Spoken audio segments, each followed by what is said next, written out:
So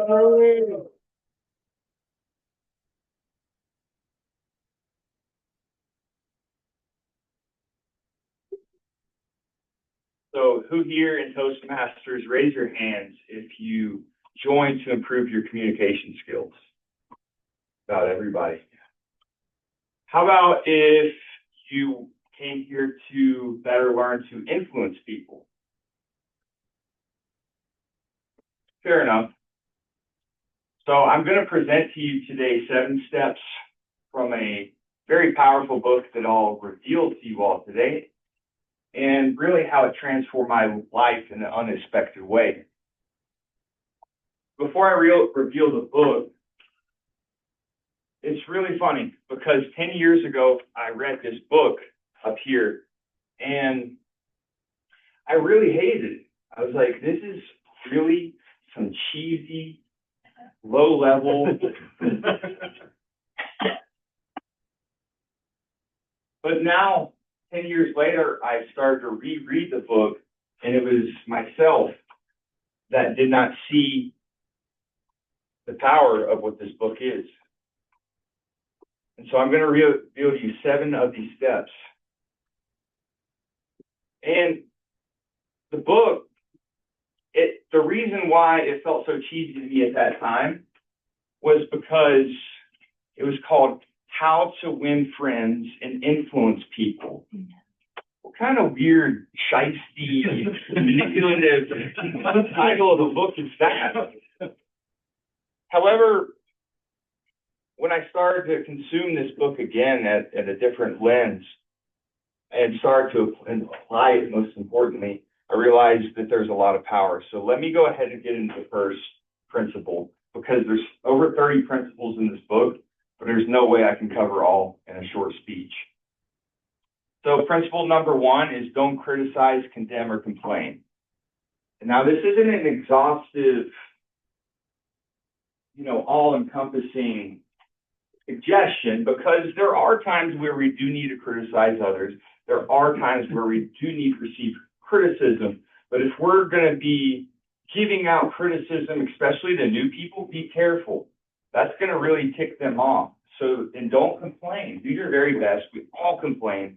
I'm even complaining that I have to do this speech, but it's great. But it's not all encompassing or exhaustive. Now, moving on to principle number 2 is become genuinely interested in others. Now, genuine. We're not talking about just some flaky stuff here. We're talking about really try to find what in that person you can relate with. Now, moving on to step 3 is find an eager desire or want within somebody and pursue that. Because there's these subtle signs that people will give you when you're having conversations with them about what they want, what they do want, where they want to move towards, and talk to them and help them facilitate that. Number 4 is give honest and sincere appreciation. Honest, keywords, honest and sincere appreciation, right, Clay? You would know with relationships, you don't want to give flaky stuff because people can feel that, right? It's not authentic, but we can all find things to compliment with one another and be more passionate. Number 5 is smile. Even that you can fake that one, because the more that you smile, the better you're going to get. And you can trick your brain. It's amazing that you can just continue to smile, even though you may be going through some hard times right now. Just keep smiling, and it gives you, produces happy chemicals in your brain, dopamine, serotonin, or epinephrine. So it does work, believe it or not. Now, finally, I've got 2 more principles. Number 6 is all about that someone's name to them is the most beautiful thing in the world to them. So it makes sense. If you repeat somebody's name, they're going to pay you with attention because, their mom, their dad perhaps gave them that name, or whoever raised them. They're going to pay attention and they're going to like you more. Of course, you don't want to overdo any of these. And now finally, number 7, and this is ironic because here I am gabbering, coming out of my mouth, but become a great listener. And God did give us 2 ears for a reason. We know that. And when you pay people with attention and you listen with them, you're going to connect with them deeper.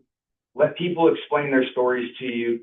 Let them, and especially if you're like me, who I used to deal with really bad social anxiety.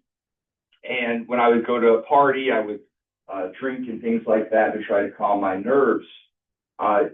When you look at life from an evolutionary perspective, it makes sense because humans, we are social creatures. We grew, when we feel like we're being ousted from the group, we feel it as a threat.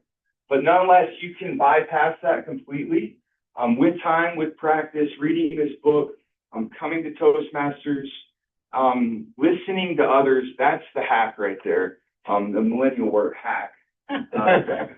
So that's the hack to get out of that state of social anxiety.